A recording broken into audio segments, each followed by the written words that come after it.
Hello guys, তোমরা সবাই কেমন আছো? আশা করি সবাই ভালো আছো, আমিও ভালো আছি। আজকে সকাল সকাল ঘুম থেকে উঠে ছাদে দেখছি অনেক গাছগুলো অনেক বড় বড় হয়ে গেছে। তোমরা কমেন্টে জানাও এগুলো কি কি গাছ। আমি তো নামগুলো বলবো না, তোমরা জানাও। আর আমি তো গাছগুলো লাগিয়েছি, এখন অনেক বড় হয়ে গেছে। তাহলে তোমরা কমেন্টে জানাও এগুলো কি কি গাছ আছে। তারপর আমি আর আমার ভাই দুজন মিলে চলে গেলাম, এটা আমার ফুফুতো ভাই, দুজন মিলে চলে গেলাম বাজার দিকে। সাইকেলটা লিক হয়ে গেছিলো, তাই আবার বললো যে সাইকেলের লিকটা সারিয়ে আনগা।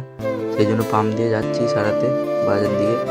আরও সুন্দর সুন্দর ব্লগ আসতে চলেছে, তোমরা আমাকে সাবস্ক্রাইব করে রাখো। আরও অনেক খ্যাপামো ব্লগ আসবে, কিন্তু এই ব্লগটা হয়তো সুন্দর হয়নি, এটা অনেক দিন আগেকার। আরও এখন অনেক সুন্দর সুন্দর ব্লগ করেছি, ওগুলো কিছুদিনের মধ্যে ছাড়বো। তোমরা আমাকে প্লিজ সাবস্ক্রাইব করে রাখো। আর এটা আমাদের বাজার, এটা হচ্ছে আমাদের কসবা বাজার। তোমরা কেউ কেউ যদি চিনে থাকো কমেন্টে জানাও কসবা বাজার কে কে এসছো। আমাদের বাড়ি ফতেপুর কাছেই, আর এটা আমাদের ফতেপুর গ্রামের পাশে একটা বাজার। তারপর সন্ধ্যা হওয়ার পরে আমরা চলে গেলাম একটা ফাংশন কাজে, কিন্তু আমরা ফাংশন দেখি নেই, ওইদিকেই বন্ধুদের সাথে একটু ঘুরঘুরি করতে গেলাম, নিয়ে ওদিকে ঘুরে পালিয়ে এলাম।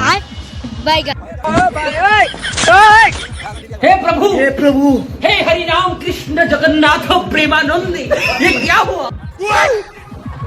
गोलमाल है भाई, सब गोलमाल है। खत्म, bye bye, tata, goodbye, गया। টাটা বাই বাই বন্ধুরা, এখানে আমার ব্লগটা শেষ করলাম। তোমরা সবাই একটু